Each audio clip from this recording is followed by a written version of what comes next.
Assalamualaikum warahmatullahi wabarakatuh. Kami dari kelompok 1 yang beranggotakan saya sendiri Duriatul Latifah sebagai moderator dan pemateri. Kemudian ada Dwi Wulandari sebagai narasumber, Eka Sukaisi sebagai editor, Cahyo Purnama sebagai narasumber, Karla Sandriani Bangun sebagai narasumber, dan Mega Desta Olivia sebagai editor. Definisi medan listrik. Medan listrik adalah daerah di sekitar muatan listrik yang jika muatan lain diletakkan di ruangan ini, maka akan terjadi gaya listrik dirumuskan dengan E sama dengan F per Q. Medan listrik adalah efek yang ditimbulkan oleh keberadaan muatan listrik, seperti elektron ion atau proton dalam ruangan yang ada di sekitarnya. Medan listrik memiliki satuan N per C atau dibaca Newton per Coulomb. Medan listrik umumnya dipelajari dalam bidang fisika dan bidang-bidang terkait, dan secara tidak langsung juga di bidang elektronika yang telah memanfaatkan medan listrik dalam kawat konduktor atau kabel. Hukum Coulomb. Gaya interaksi antara dua buah benda titik bermuatan listrik berbanding lurus dengan hasil kali masing-masing muatan dan berbanding terbalik dengan kuadrat jarak antara kedua benda tersebut. Ada persamaannya, yaitu F sama dengan Q1 dikali Q2 per R pangkat 2. Perumusan hukum Coulomb. Nah, seperti terdapat pada gambar, gaya yang bekerja pada muatan diuji dan usaha yang dikerjakan. Ini di sini sama-sama bermuatan positif. Nah, besarnya gaya tarik-menarik atau tolak-menolak antara dua muatan listrik sebanding dengan besar masing-masing muatan dan berbanding terbalik dengan kuadrat jarak kedua muatan. Nah, seperti pada slide di sebelahnya. Selanjutnya, di sini ada Q1 dan Q2. Q1 itu dia bermuatan positif dan Q2 ada bermuatan negatif. Di sini dia terjadi tarik-menarik. Nah, di sini ada alat uji Coulomb, ada contoh alat uji gaya Coulomb, yaitu disebutnya neraca puntir. Nah, di sini ada persamaan, yaitu F sama dengan K dikali Q1 dikali Q2 per R kuadrat. Nah, di sini K ini adalah ketetapan. Ketetapannya yaitu 9 dikali 10 pangkat min 9 N M kuadrat C kuadrat C kuadrat min 2. Selanjutnya ada elektroskop. Nah, elektroskop itu apa sih? Elektroskop adalah alat untuk mengetahui apakah suatu benda bermuatan listrik atau tidak. Nah, prinsip kerja elektroskop ini yaitu apabila sebuah benda bermuatan listrik didekatkan pada elektroskop, maka elektron pada bola konduktor akan bereaksi sesuai dengan jenis muatan yang didekatkan. Pada contoh, jika muatan negatif yang didekatkan, maka elektron akan bergerak dari ujung bola ke keping, sehingga kedua keping menjadi bermuatan negatif. Akibatnya terjadi gaya tolak-menolak pada kedua keping, sehingga kedua keping menjadi terbuka. Memberi muatan dengan menyentuhkan benda bermuatan listrik. Caranya yaitu benda atau konduktor bermuatan negatif didekatkan pada elektroskop netral. Nah, selanjutnya dia akan terjadi perpindahan elektron dari benda ke elektroskop.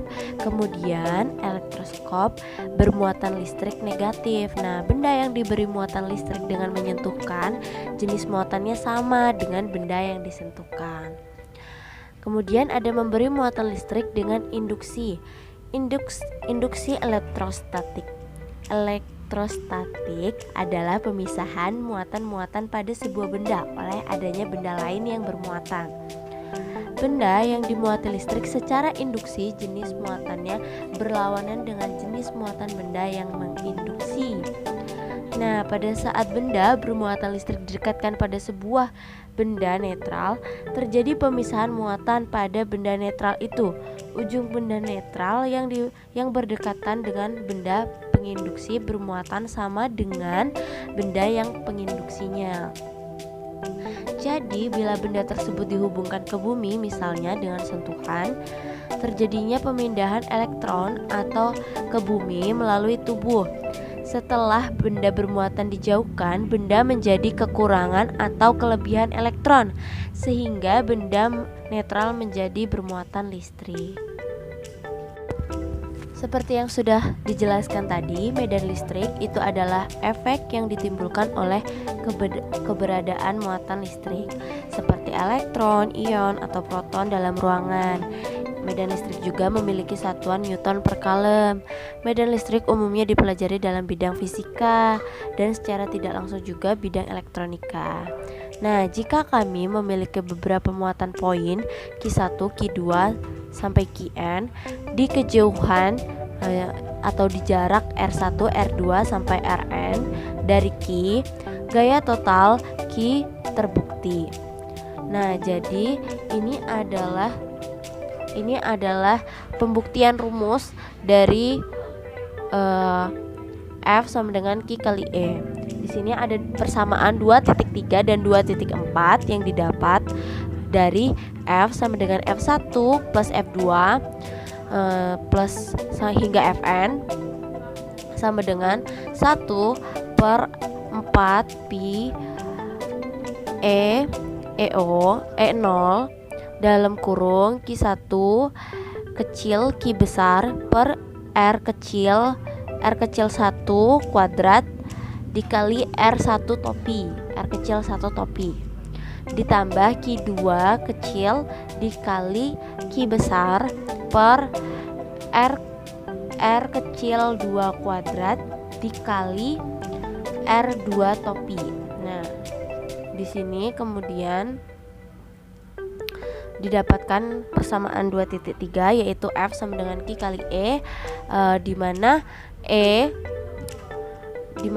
sama dengan 1/4 pi E0 sigma I1 N QI per RI kuadrat. E disebut medan listrik dari muatan sumber. Perhatikan bahwa ini adalah fungsi dari posisi R, karena faktor pemisah R bergantung pada lokasi bidang poin P, tetapi tidak mengacu pada Q. Medan listrik adalah besaran vektor yang bervariasi dari titik ke titik dan ditentukan oleh konfigurasi biaya sumber secara fisik. E dalam kurung R adalah gaya muatan persatuan yang akan diberikan pada biaya tes. Jika ditempatkan di P, Maxwell mulai percaya bahwa medan listrik dan magnet adalah tegangan dan tegangan dari primordial yang tidak terlihat seperti jelly ether.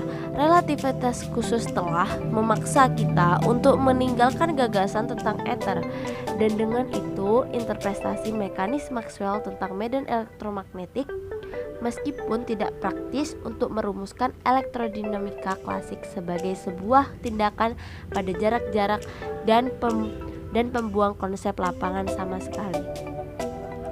Jadi di sini terdapat contoh soal yaitu seorang siswa menyalakan pesawat TV rata-rata 6 jam setiap harinya.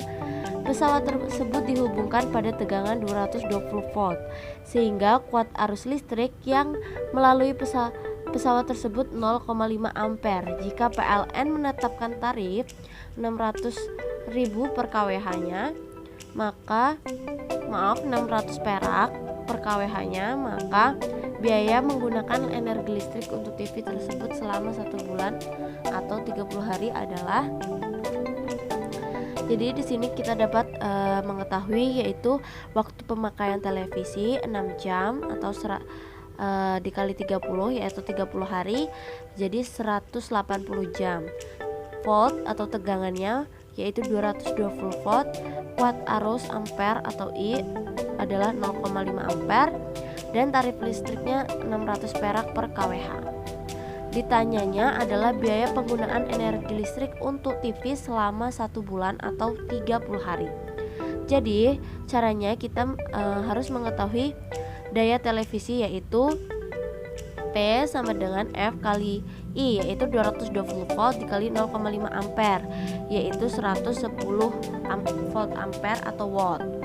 Nah, terus kemudian kita mencari energi listriknya, yaitu dengan cara daya listrik dikali selang waktu. 110 watt dikali 180 jam menjadi 19.800 watt. Biaya penggunaan energi listrik untuk TV selama 1 bulan adalah 19,8 kWh itu dikali 600 perak, jadi menjadi 11.880.000 selama sebulan.